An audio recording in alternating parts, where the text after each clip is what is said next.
हिन वीडियो जो मक़सद पंजाब सिंध ऐं बलोचिस्तान सूबनि ऐं इस्लामाबाद सां तालुक़ रखंदड़ बेनज़ीर इनकम सपोर्ट प्रोग्राम जो वज़ीफ़ो हासिल कंदड़ औरतुनि खे हबीब बैंक जी ATM मशीन मां रक़म कढाइण जो तरीक़ो सम्झाइणु आहे, छो त हीअ सहूलियत 24 कलाक मौजूदु हुजे थी ऐं उन लाइ टिकी कतार में बि इंतज़ार बि करणो कोन थो पवे।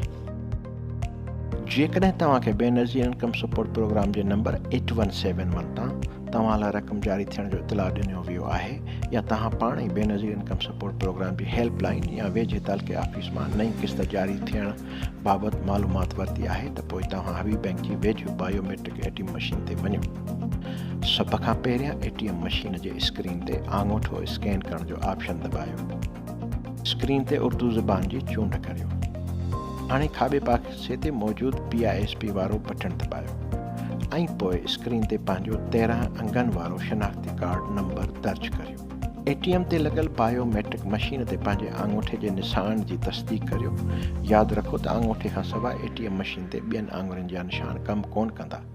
जेकॾहिं तव्हांजे आङूठे जे निशान जी तस्दीक कान थी थिए त पोइ उन जो तरीक़ेकार मालूम करण लाइ हिन वीडियो में नज़र ईंदड़ लिंक ते क्लिक करियो। आङूठे जी तस्दीक थियण बैदि पंहिंजो बैलेंस मालूम करियो, जंहिं बैदि मशीन ते तव्हांखे तव्हां लाइ मंज़ूर थियल पैसा नज़र ईंदा। पैसा कढण ख़ातिर हा जो बटण दॿाइण बैदि रक़म कढण जो बटण दॿायो ऐं पोइ स्क्रीन ते तव्हां पंहिंजा मंज़ूर थियल पैसा दर्ज करियो ऐं दुरुस्त जो बटण दॿायो। मशीन मां पंहिंजा पैसा वसूल करियो ऐं रसीद हासिल करियो। यादि रखो त जेकॾहिं कंहिं फ़नी ख़राबीअ सबबि ATM मशीन कमु कान थी करे त बैंक जे अमले खे आगाह करियो।